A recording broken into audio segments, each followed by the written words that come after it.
ये देश फसाद, जिहाद, फरमान फतवे से नहीं, बाबा साहब अंबेडकर के संविधान से चलता है और संविधान से ही चलेगा। वो लोग बयान दे रहे हैं जिन्होंने कसाब का मुकदमा लड़ने वाले वकील को राज्यसभा का सांसद बनाया था। शरद पवार जी, थोड़ा अंतरात्मा से पूछिए क्या क्या आरोप आपके और आपकी पार्टी के ऊपर लगते हैं। देश जान गया है कि आप किसके साथ हो। टुकड़े टुकड़े गैंग, देश को मिटाने वालों को आपने अपने दल में शामिल करा लिया, पार्टी की टिकटें दे दी। मोदी जी हैं, भारतीय जनता पार्टी है जो देश को आगे बढ़ाने के लिए हर पल पल काम कर रही है, पाई पाई बचा रही है, गरीब की भलाई कर रही है, सीमाओं को सुरक्षित रख रही है और संविधान को भी पहले से ज्यादा मजबूत किसने किया और उसको मान सम्मान दिया तो मोदी सरकार ने दिया। अगर संविधान को कुचलने का काम किसी ने किया तो कांग्रेस पार्टी ने।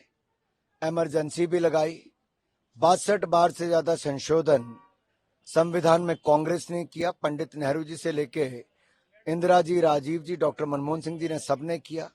संविधान निर्माता डॉक्टर भीमराव अंबेडकर जी को पार्टी से बाहर भी निकाला, पॉलिटिक्स में हराए भी, चुनाव भी हरवाए। उनको ना कोई मान सम्मान दिया बल्कि अपमानित ही किया। अरे तो नरेंद्र मोदी जी की सरकार आई तो पंचतीर्थ डॉक्टर भीमराव अंबेडकर जी के नाम पे बने।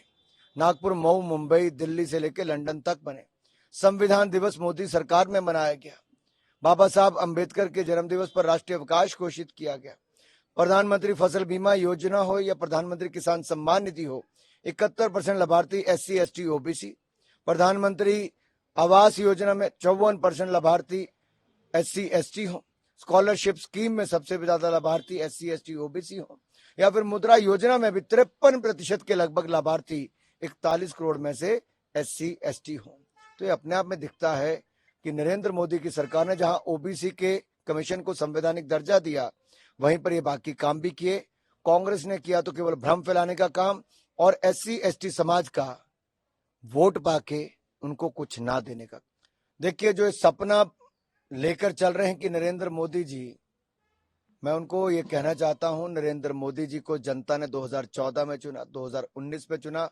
चाहे विपक्ष ने जितने मर्जी अपशब्द कहे हो, चाहे जितने मर्जी निचले स्तर का उन्होंने प्रचार किया हो, जनता ने उतना ही करारा जवाब दिया है और 2024 में भी जनता उतना ही करारा जवाब देगी। अगर इन विपक्ष वालों को लगता है कि पाकिस्तान के गुणगान करके कुछ वोट मिल जाएंगे, भारत के परमाणु हथियार समाप्त करने का नारा देकर पाकिस्तान के परमाणु बम से हमें डराने का काम करेंगे और पाकिस्तान में बैठे नेता जिहाद की बात करेंगे और कांग्रेस के नेताओं की भतीजियां चुनाव लड़ते हुए वोट जिहाद की बात करेगी, इनकी सरकारों में लव जिहाद जैसे किस्से होंगे, तो मैं इतना ही कहूंगा, ये देश फसाद, जिहाद, फरमान फतवे से नहीं, बाबा साहब अंबेडकर के संविधान से चलता है और संविधान से ही चलेगा। देखिए, वो लोग बयान दे रहे हैं जिन्होंने कसाब का मुकदमा लड़ने वाले वकील को राज्यसभा का सांसद बनाया था। शरद पवार जी, थोड़ा अंतरात्मा से पूछिए क्या क्या आरोप आपके और आपकी पार्टी के ऊपर लगते रहे। कभी दाऊद इब्राहिम, कभी कसाब के वकील को लेकर राज्यसभा तक का रुतबा देना।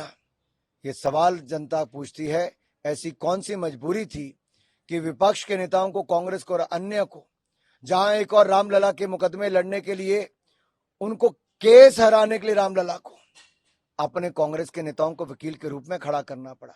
तो रात को 2:30 बजे अफजल गुरु को फांसी की सजा से मुक्ति दिलाने के लिए फरियाद करनी पड़ी। देश जान गया है कि आप किसके साथ हो।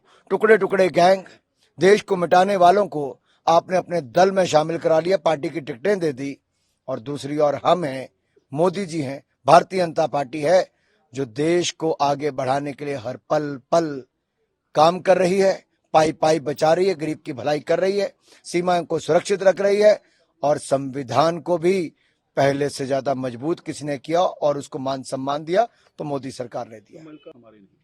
देखिए, मैं तो कांग्रेस को खुली चुनौती देता हूं, किसी मंच पर आ जाए जो कांग्रेस 60 साल में नहीं कर पाई, मोदी सरकार ने 10 साल में किया है। 60 सालों में देश में मात्र 74 एयरपोर्ट बने, अब 150 हो गए। 96,000 किलोमीटर सड़कें बनी, नेशनल हाईवे आज 1.5 लाख किलोमीटर हो गए। 3,20,000 किलोमीटर ग्रामीण सड़कें थी, आज 7,06,000 किलोमीटर हो गए। कोई वंदे भारत नहीं थी, आज 41 वंदे भारत हो गई। पटरियां का इलेक्ट्रिफिकेशन दुगने से ज्यादा हो गया। 387 मेडिकल कॉलेज थे, 706 हो गए। 747 यूनिवर्सिटी थी, 1117 हो गए। 16 ट्रिपल आईटी थी, आज 24। 16 आईआईटी थी, आज 24 हो गए। 12 आईएम थे, आज 19 हो गए। 7 एम से बढ़कर 24 हो गए। हमारे यहां पर काम जितना हुआ उससे दुगना हमने कर दिया। जो 60 साल में कांग्रेस नहीं कर पाई, उससे ज्यादा मोदी जी ने 10 साल में किया। और मैं कहना चाहता हूं, 37 किलोमीटर नेशनल हाईवे एक दिन में बनते हैं, 91 किलोमीटर ग्रामीण सड़कें एक दिन में बनती है। विदेशी मुद्रा भंडार जितना था उससे दुगना आज $620 बिलियन मोदी सरकार ने 10 साल में कर दिया। एक्सपोर्ट 776 बिलियन डॉलर कर दिए हैं। तो वहीं पे विदेशी पूंजी निवेश एफडीआई 31 बिलियन डॉलर से बढ़ के 71 बिलियन डॉलर कर दी। ये आंकड़े अपने आप में दिखाते हैं कि क्या मोदी सरकार ने किया है।